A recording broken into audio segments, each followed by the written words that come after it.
in verse 25 through 27. We've all read these things, but and most of us really have understanding the connection of it.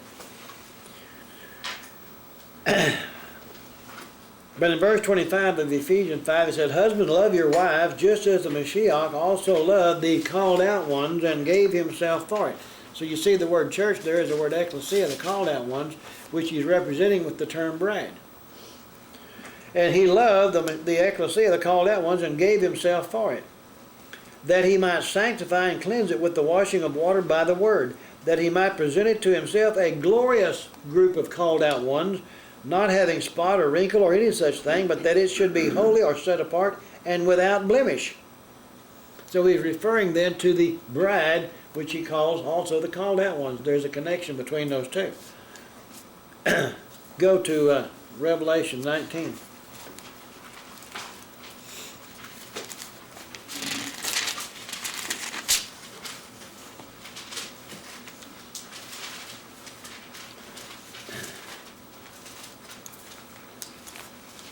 In Revelation chapter 19 and verse 7 and 8.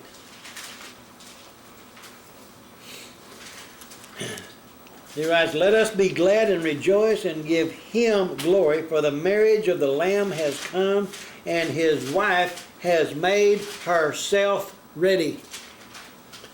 His wife has made herself ready. It didn't say his wife stood around waiting for somebody else to make her ready. Okay? Verse 8, "And to her it was granted to be arrayed in fine linen, clean and bright, for the fine linen is the righteous acts of the saints." I wonder how many people today go to a wedding with the bride dressed in white and they have any idea of what it's supposed to represent. Have no connection. They don't even recognize that what they're entering into is a picture of the covenant that Yahweh is making with his people, right? When Moses led the people out on the third day to meet with, Yahweh under the mountain, that's kind of like an idiom for under the chuppah, and what took place at that time? They were betrothed. He's coming back for a spotless bride at the moed, the appointed time. "And to her it was granted to be arrayed in fine linen, clean and bright, for the fine linen is the righteous acts of the saints." Go over to Revelation 21 in verse 2.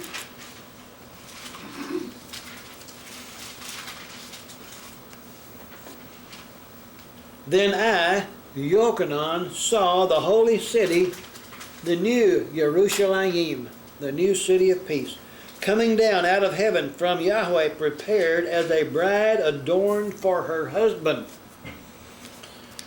So we're told here that the New Jerusalem is prepared as a bride, right? But then a city is a city. Well, granted it's New Jerusalem. They got, gold pavement and pearl walls and all this kind of stuff. But still it's a city, right? So who makes up the city? It's really people, isn't it? So who can go into this city? In verse 9, of chapter 21, Revelation, verse 9. "Then one of the seven angels who had the seven bowls filled with the seven last plagues came to me and talked with me, saying, 'Come, I'm going to show you the bride, the Lamb's wife.'" Now he just showed him a city prepared as a bride. Now he said, "I'm going to show you the bride." Verse 10, "And he carried me away in the spirit to a great and high mountain, and showed me the great city, the holy Jerusalem, descending out of heaven from Yahweh, having the glory of Yahweh. Her light was like a most precious stone, like a jasper stone, clear as crystal." He goes on through all these other descriptions here, talking about the great and the high walls and the 12 gates and all this kind of stuff. And if you ever notice, there's 12 gates with 12 names on them, and none of them has Baptist or Methodist on it. Okay? It's the 12 tribes of Israel, right? Go to Revelation 22 in verse 14. Now we just got through talking about, the bride, what it looks like. It's descending, and it describes it, the gates and the cities and 12 gates and all these kind of things. And then here in Revelation 22 verse 14 he says, blessed are those who do his commandments, that they may have the right or the authority over the tree of life, and may enter through the gates into the city. Why is it important to recognize that that word right to the tree of life really means authority over the tree of life? If you're the bride of the Mashiach, then you're going to rule and reign with him. And if you rule and reign, then that gives you authority over who can do what, right? And that word there translated right in the Greek actually means authority of the tree of life. 1844 is the number. 1844 in the Greek, okay. 44? I thought it was 44. It was 49. Okay, maybe it is 9. Okay, 9. After a few years, them numbers begin to run. Oh, okay, it is 9.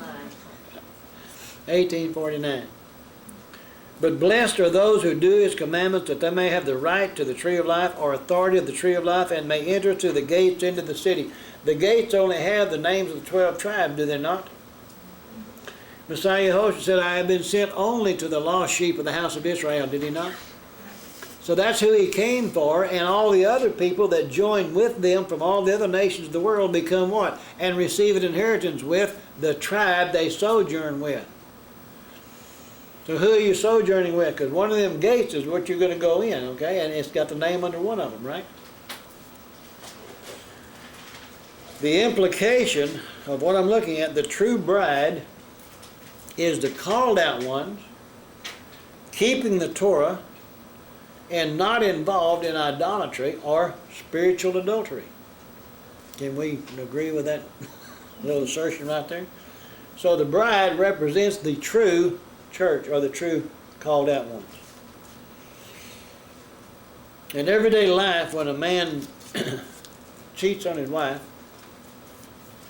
he's considered an adulterer, and the woman that he cheats with is considered to be a harlot. Right? He's an adulterer, she's a harlot.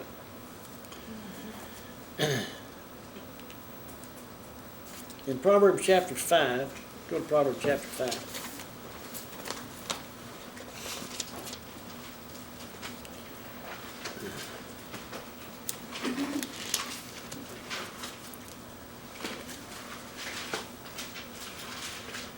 We don't have to read the whole thing. All we got to do is start with verse 1 and read 1 or 2 verses here.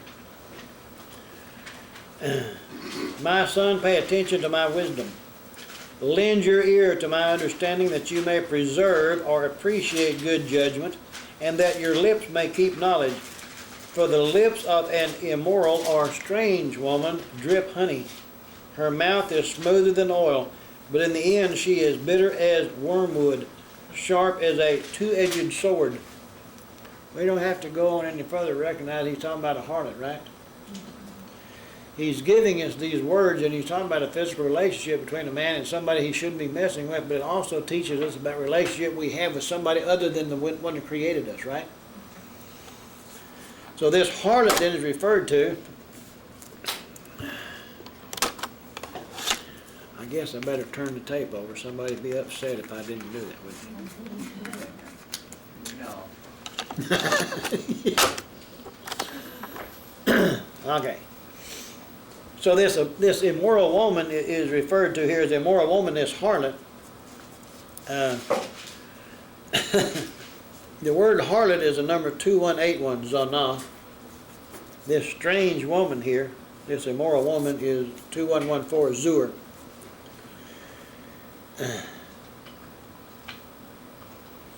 And this whole chapter compares, the wife of this individual with the immoral or lawless woman, okay? What we're seeing when you go to this. And the ways of this woman lead to death, does it not say that? Now go back to Revelation 17.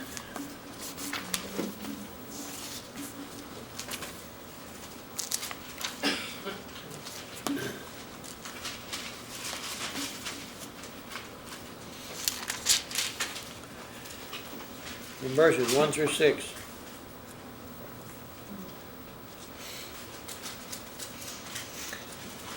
Then one of the 7 angels who had the 7 bowls came and talked with me, saying to me, come, I will show you the judgment of the great harlot who sits on many waters, with whom the kings of the earth committed fornication, and the inhabitants of the earth were made drunk with the wine of her fornication. So he carried him away in the spirit or the breath into the wilderness. And I saw a woman sitting on a scarlet beast, full of names of blasphemy, having 7 heads and 10 horns. The woman was arrayed in purple and scarlet, and adorned with gold and precious stones and pearls, having in her hand a golden cup full of abominations and the filthiness of her fornication. And on her forehead a name was written, Mystery, Babylon the Great, the mother of harlots and of the abominations of the earth. In the Greek there, in this portion, that would be the Mysterion Babylon he Megali. The word mystery is number 3466, Mysterion. Babylon is number 897. The great he Megali is 3173. So mystery, the hidden counsel of confusion, is great. The mother of harlots and of the abominations of the earth. That word abominations is a number 946 in the Greek, and it means specifically the idolatry of the earth. What number was that? 946 for abominations.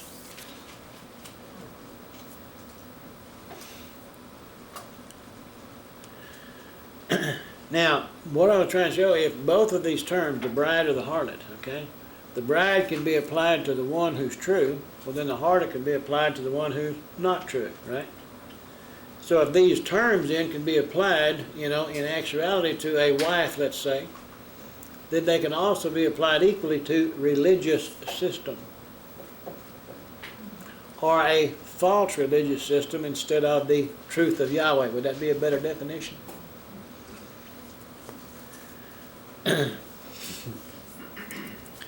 So if we look at it that way, then and one of them is true and the other has got to be false. There's no in between, okay? Now, when the book of Revelation was written, the empire of Babylon had been destroyed, many years before. But first by the Medes and the Persians. They're the ones that went over and took over from Nebuchadnezzar when they destroyed Babylon.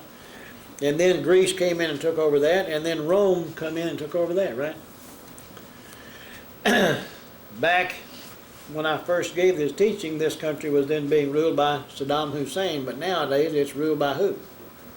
United States. Over in this Babylon, Iraq, this type of thing. Now go to Isaiah 13.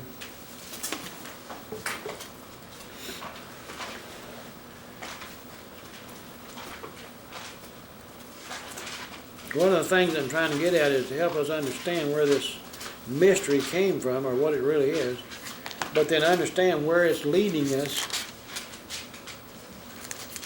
In Isaiah chapter 13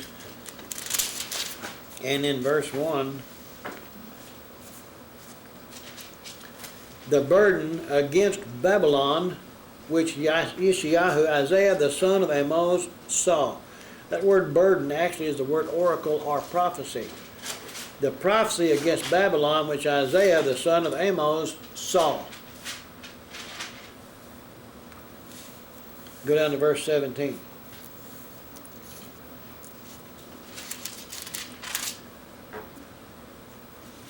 Behold, I will stir up the Medes against them, who will not regard silver, and as for gold, they will not delight in it. Well, they didn't care anything about silver and gold, so what was their purpose in going in to destroy them? Just to get rid of them. I mean, whatever they need to do. Now go to Jeremiah 50. I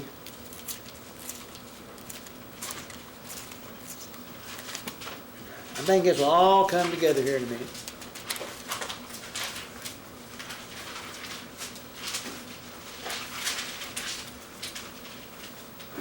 Now remember that one that we just read, Isaiah, was specifically the Medes, right? They're going to come against them. Here in chapter 50 of Jeremiah, verse 1, the word that Yahweh spoke against Babylon and against the land of the Chaldeans by Jeremiah the prophet. Then go down to verse 8.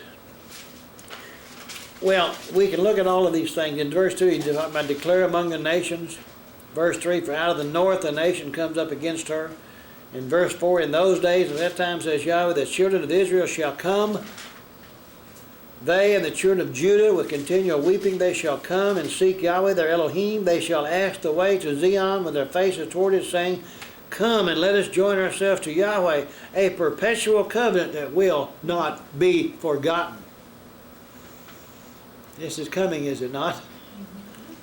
And then in verse 6, my people have been lost sheep. Their shepherds have led them astray. They have turned them away on the mountains. They have gone from mountain to hill. They have forgotten their resting place. All who found them have devoured them, and their adversaries said, we have not offended, because they sinned against Yahweh, the habitation of justice, Yahweh, the hope of their fathers. Said, we haven't sinned anything by destroying them, because after all, they're the ones that turned away from their Yahweh. So they think it's perfectly all right for them to go kill them, destroy them, and do whatever they want to do. But in verse 8, move from the midst of Babylon. Go out of the land of the Chaldees, and be like the rams before the flocks. For behold, I will raise and cause to come up against Babylon an assembly of great nations from the north country. And they shall array themselves against her. From there she shall be captured. Their arrows be like those of an expert warrior. None shall return in vain. And Chaldea shall become plunder. All who plunder her shall be satisfied, says Yahweh. Now we know that the end result of the action that's taking place right now in the world today is not what this is saying. So whatever that is, it's not the ultimate that this is talking about. But it will be. But the whole thing is based on Babylon as being what? The chief of all kinds of harlotry and idolatry and all kinds of stuff coming out of them. Babylon used to be called what? Babel. And Babel was the very first city started by who? Nimrod, who was known as a great hunter among all kinds of men. Go to Genesis 10.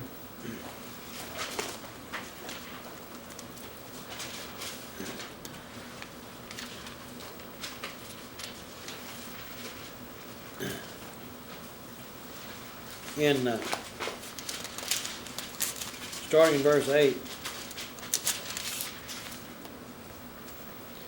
said, Cush begot Nimrod. He began to be a mighty one on the earth.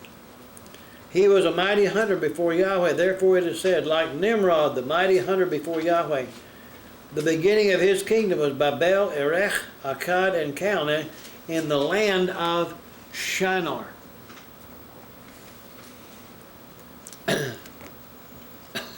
There are other prophecies. You remember the one that the man saw, where he had the ephah, the basket, and there was a woman inside it, and he put a lid on it, and he said, this is evil. And then 2 women came with wings of unclean birds, wings of storks, and they carried this evil back to where? To Shinar, to Babylon. And that's where it was going to be. If you ever stop and think about too, evil or wickedness, which can also be fire in a basket and it's covered with a lead shield, and a lead shield can also be the trigger of an atomic bomb. And he said also this is fire or this is evil, because the word that's translated woman can also be translated as fire in that passage. I'm just saying there's a lot of symbolism here that we need to be able to look at instead of just making quick, declarations and let it go. Let it go at that. So this kingdom of Nimrod, and the number for Nimrod, I believe, is 5248. It means rebel or to be rebellious. Okay?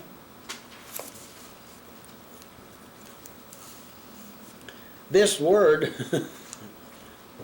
in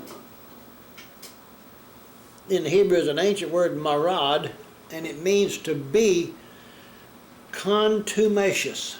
C-O-N-T-U-M-A-C-I-O-U-S. I had to go look that one up. Now, maybe y'all all know what that means, okay? But I didn't know what that meant. Contumacious. The word means a swelling against. It means obstinate. It means perverse. It means stubborn, inflexible, unyielding, disobedient, specifically to rebel against Yahweh by worshiping idols. What was the word again? Contumacious.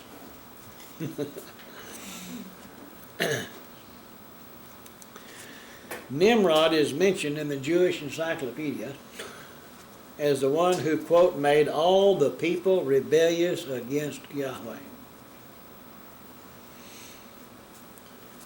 We saw a thing on the TV, on the History Channel or something they were showing, and they were giving descriptions of the Tower of Babel and what it was made, and the colors and everything that was used that they've been able to deduce from it. And on the top of this thing, this top of this big tower that was like a tower built like a pyramid going up, and on the top of it was a temple to all the gods of the zodiac. And the scripture says that they were to make a name for themselves. Okay? Josephus, in his writings, wrote about Nimrod as using tyranny to turn men away from the fear of Yahweh. Doesn't this also describe what, Daniel described of the false Messiah in the book of Daniel? And he's going to turn men away. He's going to try to prevent men from obeying Yahweh's word. He's going to reward those who will go against the Torah. What greater teacher of doing away with Torah is there today than organized religion? Josephus is just one. There are many other writings in Greek, Latin, and in the Chaldean concerning Nimrod.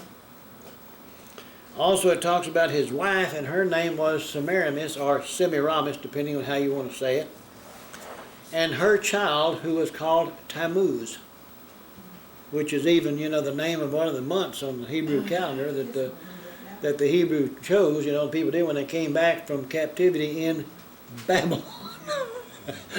I mean, there's a lot of things that get started from that, okay? But following the death of Nimrod, the people of Babylon mourned greatly, okay? Now, Semiramis, his wife, claimed that he was now the sun god. Later on, she claimed then that her son Tammuz was Nimrod reborn. Do you have any idea what day that this Nimrod was reborn, this rebirth of the sun god was on Christmas Day? December 25th. The winter equinox.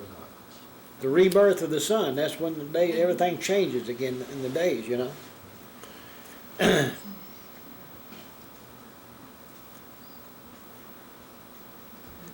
I'm saying that she probably knew about the prophecy of the Messiah to be born of a woman, which were given back in Genesis 3:15. I mean, these things, this knowledge that would have come down from Yahweh to Adam and passed to all the people, had to have been passed down from one to another. She claimed that her son was supernaturally conceived and that he was the promised seed. In the religion that developed, not only was the child worshipped, but the mother was worshipped also. Most of the symbolism that we see of the woman with child that had been taken over into Catholicism and Christianity, Madonna with child, all this stuff, go back to Semiramis, and then all the other religions that picked on the same thing, Venus and Aphrodite and all them others, Now, after his death, Nimrod was deified by the Babylonians and was given the name Bel, like B-E-L, or also Baal. You see, we don't think about it today. We think about Baal. We hear people talk about Baal, the word Lord, and all this kind of stuff. We never think about Nimrod being the first one considered to be the sun god and him given the name Baal, and he's the one then where a lot of this stuff began to be started. But I'm hoping that we're seeing how this thing over in Babylon in Revelation is talking about how this thing all begun going back to him. So Baal then, and he was called Bel or Baal, Baal being him, and Bel referring to his kingdom that he ruled over. He was also given the name Orion. You know, which is a constellation, right?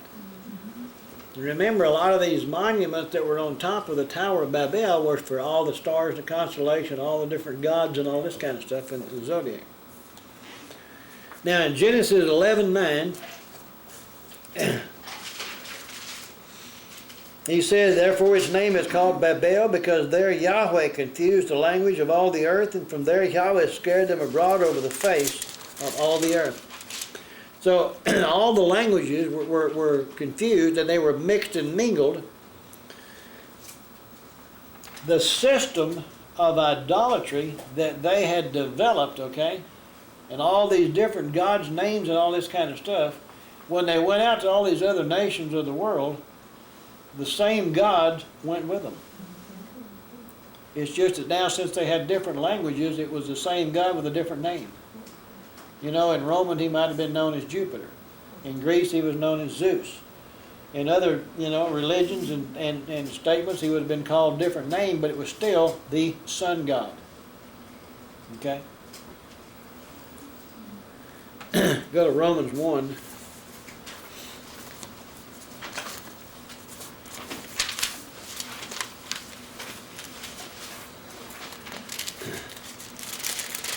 Starting in verse 21.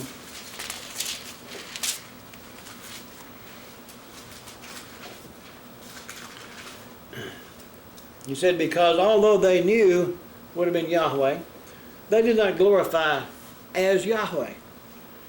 Remember, before we begin to study Torah, we always knew him as the Elohim, the creator, right? But it's just like the people themselves never really knew him as Yahweh, the covenant-keeping one. And as we've come to know him and study the scriptures, we have now begun to understand and come to know him as the covenant-keeping one. Although they knew Yahweh, they did not glorify him as Yahweh, nor were thankful, but became futile in their thoughts, and their foolish hearts were darkened. Professing to be wise, they became fools, and changed the glory of the incorruptible Yahweh into an image made like corruptible man, and birds, and four-footed beasts, and creeping things. Although they knew who the true one was, they made out like he was something or somebody else, and began to create all kinds of stuff, and idols and statutes and religion and all kinds of stuff began to be made. When Rome became a world power, as Rome began to expand and conquer different countries, they really didn't care how many gods and goddesses you had. Didn't make no never mind. We'll just incorporate them, right? And those can be, you know, part of it too. If you got a female goddess, we'll just put a dress on her, and, you know, later on, and whatever we want to do. Later on, she got called Mary. All these different things. But all of these religions of the countries that Rome ruled over became part of Rome. And they really didn't care how many you had as long as you would accept the emperors of Rome as gods as well. Same way down in Egypt, remember, they used to call Ra, was the name of the Egyptian sun god. Well, then all the children who became sons of Ra, you know, they were called what? Amen Ra. And then we quit saying Omain and started saying Amen, referring to Amen Ra, the sons of the sun god Ra. Now, since Babylon was the original source where all this stuff started, it's easy to see how pagan Rome was just Babylonian worship under different names. You hear what I'm saying? Started with Babel and all this kind of stuff, but then when it all got conquered and brought in by Rome, it's still Babylonian worship, but it's under, you know, different name, Roman and all this kind of stuff. While Rome was ruling, Mashiach was born.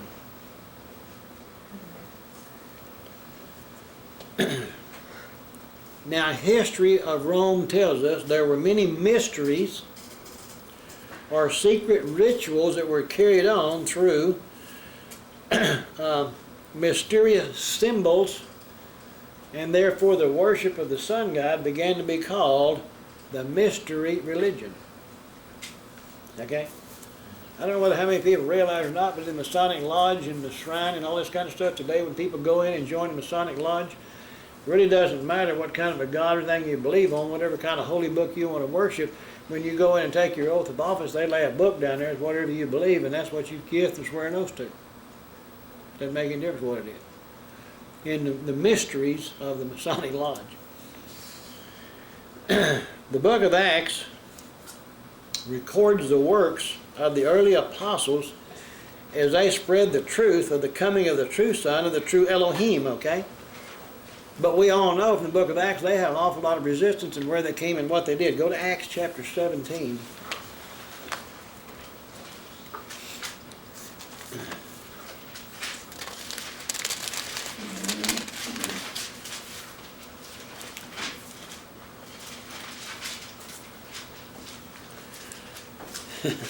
In verse 6, you know, Paul and them had traveled and they passed through different things. And in verse 6 it said, but when they did not find them, they dragged Jason and some brethren to the rulers of the city, crying out, these who have turned the world upside down have come here too. What did these apostles come to do? They come to say, all these people that you've been worshiping, you know, they're false. Remember Paul when he said, when he saw all the statues out there, all the different gods and goddesses, he said, I see that you are a very religious people. They even had a statue out there to the what? Unknown God. And he said, this is the one I'm telling you about. You know? And this one I'm telling you about, he said, all them others is nothing. What was Paul faced with then when he was here? He was trying to what? Teach the people the truth about the Messiah and how it fit in with the Torah, which is the same thing right now we try to go out and do, and we're trying to teach, you know, people what Paul was saying about this idolatry and false religion and everything.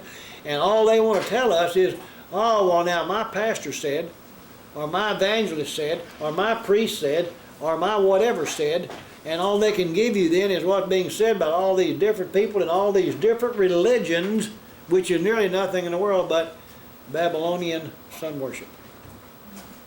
Anybody ever saw the video Too Long in the Sun? Give you an idea. Now even before the temple was destroyed in Jerusalem, men began to set themselves up as lords over Yahweh's people, okay, instead of the true spirit of Yahweh's word. Go to 1 Timothy chapter 4.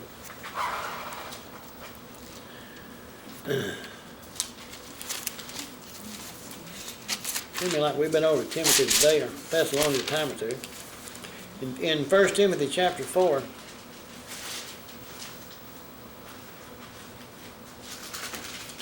just reading verses 1 through 13. Now, as we read these verses, we know how these things have been used and how they've been taught, or have been used to teach a false doctrine in organized religion. But in verse 1 it says, now the Spirit expressly says that in latter times some will depart from the faith, giving heed to deceiving spirits and doctrines of demons. Now what he's saying is, in the last days, some people are going to turn away from the truth and giving heed to these false things. Speaking lies and hypocrisy, having their own conscience seared with a hot iron, forbidding to marry. Now didn't he just tell us before he started that he was going to list some of these false doctrines? So forbidding to marry, who says that the priest can't be married? Torah doesn't say that. In fact, they were, you know, they married, right? So forbidding to marry and to abstain from food. Notice the word and commanding is in italics and not in the original text. So what it really says there in verse 3 is forbidding to marry and to abstain from foods which Yahweh created to be received with thanksgiving by those who believe and know the truth. So the doctrine is going to be to abstain from foods which Yahweh said you could eat. Now who today would tell you, well, you can't eat meat on Friday? Or who would tell you that you can't do this, you can't do that? Abstain from these things, okay? To be received with thanksgiving by those who believe and know the truth. For every creature of Yahweh is good, and nothing is to be refused if it is received with thanksgiving. Nothing is to be received because it's food. Verse 5, for it is sanctified or set apart by the word of Yahweh. Where is the word of Yahweh that sets apart what we can eat? Leviticus chapter 11, right? So he sets apart everything that we can eat, and then in prayer we thank him for the food and go eat it. That's what he's saying. It's sanctified by the word of Yahweh and prayer. People have taken this to mean that you can what? Eat anything you want to, man. You can just go hog wild, whatever you want to do. Now in verse 6 he says, if you instruct the brethren in these things, you'll be a good minister of Yehoshua Mashiach, nourished in the words of faith and of the good doctrine which you have carefully followed.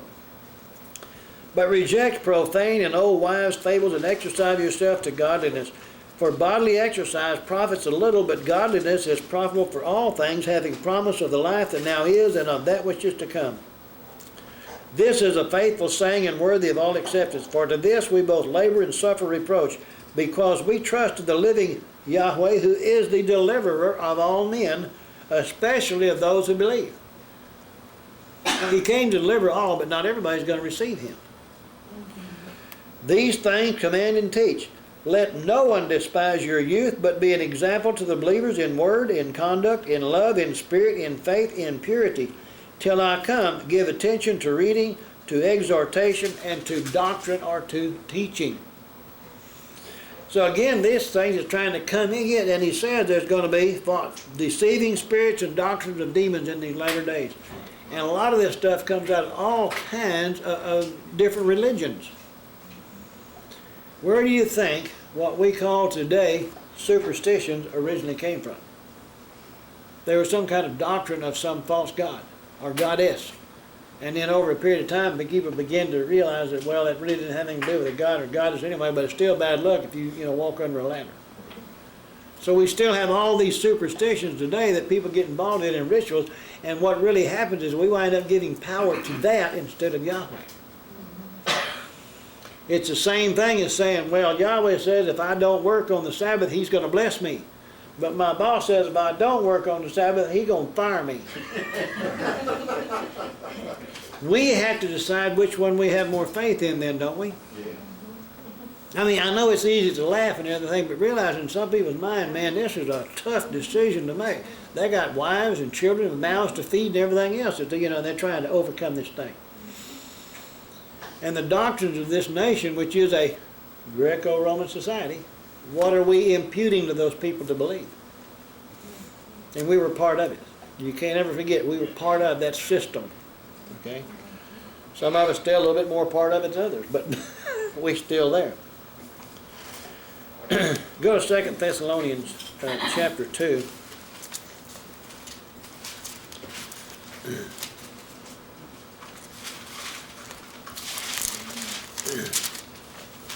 In verse 3, he said, let no one deceive you by any means, for that day will not come unless, those words are not in the text. Let no one deceive you by any means, for unless the falling away comes first, and the man of sin is revealed, the son of perdition. Now, unless the falling away comes first, that word in the Greek text is the word apostasia, which has been taken by church leaders and teachers for years to mean the falling away from the faith of Christianity. The word itself, apostasia, appears in the scriptures in here about 25 places. In all places but one or two, the word is translated as a rapid departure.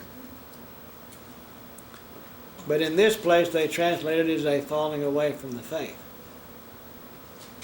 Now, if you want, Kenneth Wust, W-I-E-U-E-S-T, something like that.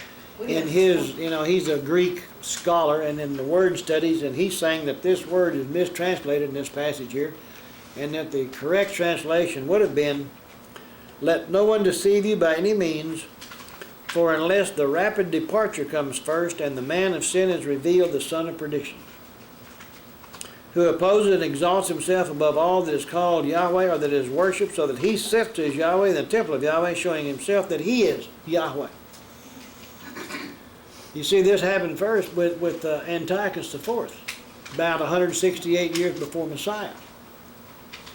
And that's where we get the festival of Hanukkah, which teaches about the false Messiah and what he's going to do when he goes in the temple to declare himself to be God. The only mention we have of the festival of Hanukkah in the scriptures is in John chapter 10, verse 22. And it says Messiah was in the temple. The feast of dedication, it was winter. Dedication is Hanukkah in Hebrew. And yet the Christians don't celebrate Hanukkah, but yet the Jews do. Isn't that something? Right backwards, okay. Go over to Jude again now. Yeah, that first chapter.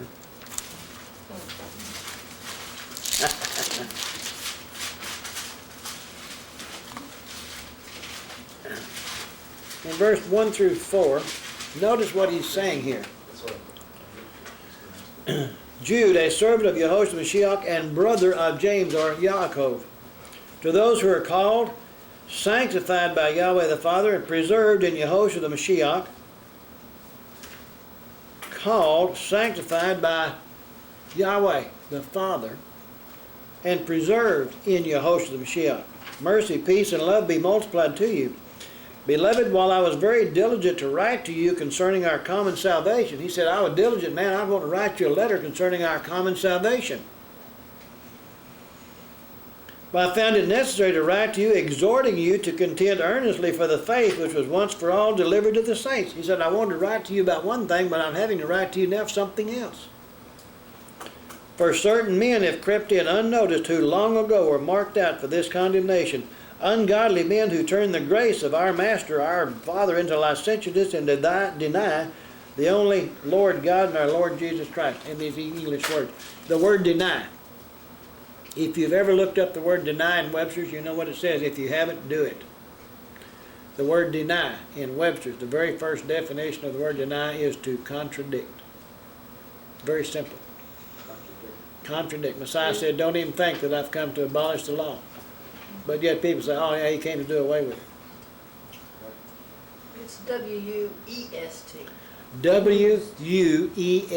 If anyone wants the copy, we can make one. Yeah, okay, we can run a copy of that. That's from Kenneth Woost in his Greek word studies, okay? Anyway. Good book. Go back over to Revelation chapter 2. I'm going to tie all this together before it's over here in just a minute. So give me a minute here.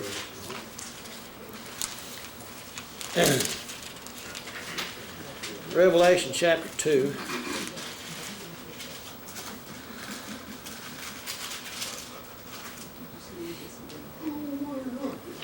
Now notice that in this particular letter, in verse 1 he's saying, to the messenger of the ecclesia of Ephesus write. These things says he who holds the 7 stars in his right hand, who walks in the midst of the 7 golden lampstands. I know your works, your labor, your patience, and that you cannot bear those who are evil, and you have tested those who say they are apostles and are not, and have found them liars. And you have persevered and have patience and have labored for my name's sake and have not become weary. Now verse number 6. But this you have, that you hate the deeds of the Nicolaitans, which I also hate. That number there is 3531 in the Greek if you want to look it up. And it's a compound. The word Nicol means the conqueror. Latin, which is the laity. So it's a conquering of the laity. What I'm trying to get at, if we stop and think about it then, organized religions over all the world have been trying to conquer the laity and trying to keep them in subjection to whatever they teach and stop you from going away. I mean, they've even gone so far sometimes to tell people, don't read that Bible, make you crazy. Okay?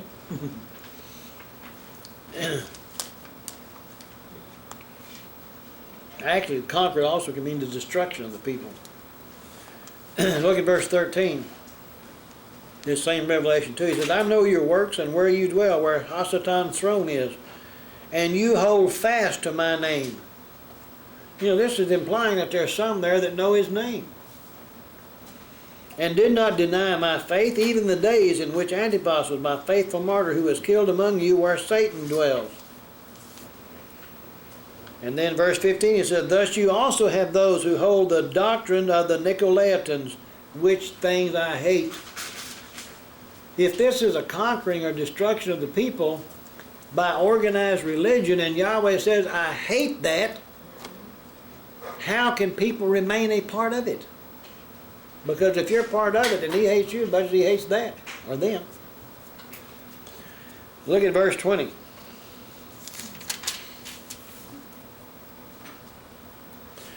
He goes on down there and he says, nevertheless, I have a few things against you, because you allow that woman Jezebel, who calls herself a prophetess, to teach and beguile my servants to commit sexual immorality and to eat things sacrificed to idols.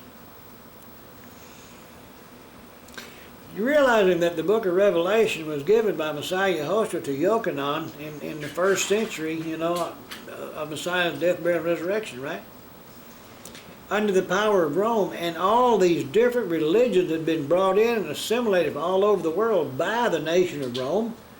You think Rome cares how many different gods they've got? The only problem they ever had with the Jewish people was when the Jews stood up and said, no, you ain't a God, they ain't but one. And that got them in trouble. But when you start trying to talk to somebody and you start trying to tell them there's not but one creator of the universe, and his name is Yehoshua, and he's Yahweh, and his word is what we're supposed to follow, you're saying there ain't but one. If Yahweh, the Father, is the Word, and Yehoshua is the Son, then you can understand Echad, the unity of the Word and the flesh. Yahweh and Yehoshua are one. In chapter 3 of Revelation, verse 4. You have a few names, even in Sardis, who have not defiled their garments, and they shall walk with me in white, for they are worthy. He who overcomes shall be clothed in white garments, and I will not blot out his name from the book of life, but I will confess his name before my Father and before his angels. Another place in Scripture where he says, whoever denies me before men, I will deny you before the Father. If deny means contradict, then he says, whoever contradicts me before men, he says, I'm going to contradict you for the Father. It's kind of like, if he says, I didn't come to destroy the law, and somebody says, yes, he did, then when they say, oh, I love God, he's going to say, no, you don't. I mean, if you stop and think about that in reality, okay? In order for organized religion to receive recognition and power, many compromises over the years have been made by all, I don't care what they were, okay? Instead of the believers being separated from the world, they became a part of the world through becoming part of this organized religious system of the world. You follow me? The Roman emperors were believed to be gods.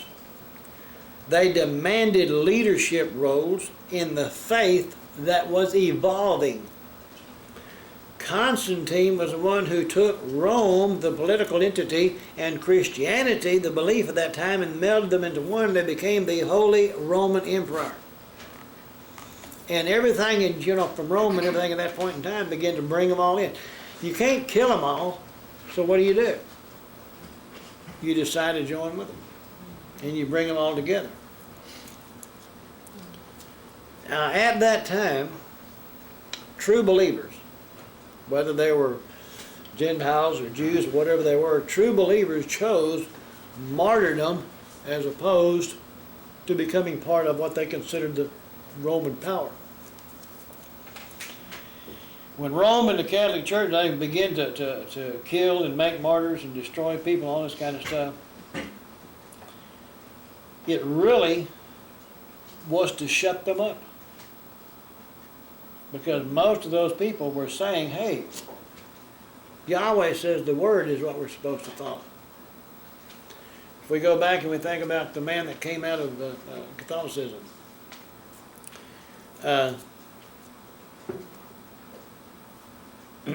Martin Luther, and at that time, if you go back in history and read this, and he found a little verse in the Scripture that says, well, you're saved by faith, not by the church. And that put him crosswise in with the Catholic Church at that time. A lot of the followers, when he was excommunicated, he started his thing, a lot of his followers went to him and said, hey, are you at this time? He began what we know today as the Restoration, right? Well, he began those things, and they went to him and said, are you going to restore the Sabbath? Are you going to restore the holy days? Are you going to restore, the priesthood? Are you going to restore this? And he said, oh, no, we can't do too much at once. We won't be accepted. And so what did he ever restore? Nothing. The hidden councils, which promoted falsity and destruction at that time, are still at work today in organized religions of the world, in conjunction with the political system of the world, which are trying to be a one world order with one religious system. It's exactly the same thing that Nimrod did with Babel. And I got to cut it off right there. Yeah, you cut it too close. Yeah. Well,